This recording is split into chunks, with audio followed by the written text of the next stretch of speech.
જૂનાગઢમાં અંબાજી મંદિરના મહંત તનસુખગીરીના નિધન બાદ ગાદીને લઈને શરૂ થયેલો વિવાદ શાંત થવાનું નામ નથી લઈ રહ્યો। ગાદીને લઈને મહેશગીરી અને હરિગીરી સામસામે આવી જતા તનસુખગીરીના રૂમને સીલ કરી દેવાયો હતો। સીલ કરેલા રૂમની વહીવટી તંત્ર અને સંતોની હાજરીમાં તપાસ કરવામાં આવી। તપાસમાં તનસુખગીરીના રૂમમાંથી આવક કરતા ઓછી મૂડી મળી આવતા હવે નવી ચર્ચાઓએ જન્મ લીધો છે। તનસુખગીરીના રૂમમાંથી 7 તોલા સોનું, 10 થી 12 લાખની રોકડ અને ફાઇલો મળી આવી છે। સંતોનું કહેવું છે કે મળી આવેલી મૂડી આવક કરતા ઓછી છે।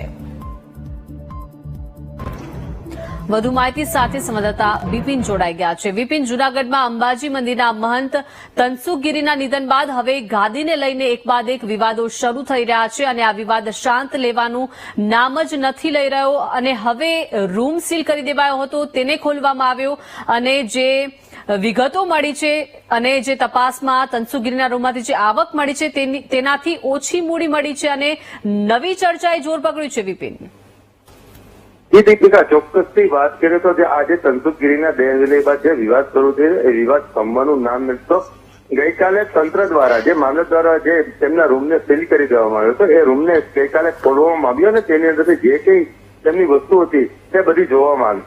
પણ વાત કરીએ તો તેમાંથી જે સોનું અને જે રોકડ રકમ જે મળી છે એ રકમ છે એ રકમ હાલ આપ જોઈએ અને જે લોકમુખી જે સંતોમાં જે ચર્ચા થાય છે એ મુજબ એ બહુ ઓછી છે। ત્યારે જોવાનું એ રહેશે કે તંત્ર દ્વારા જે વસ્તુ અત્યારે હાલ તો કબજે લેવાય છે અને ફરીથી પાછો રૂમને સીલ કરી દેવાયો છે ત્યારે જે એનું જે કાયદેસરનું જે વસિયતનામું અને જે કે એના જે અગત્યના ડોક્યુમેન્ટ અને જે સોના ચાંદી અને જે તેની મૂડી હતી એ મૂડી કેટલી હતી અને એ મૂડી હાલ અત્યારે ક્યાં છે તે પણ એક તપાસનો વિષય છે।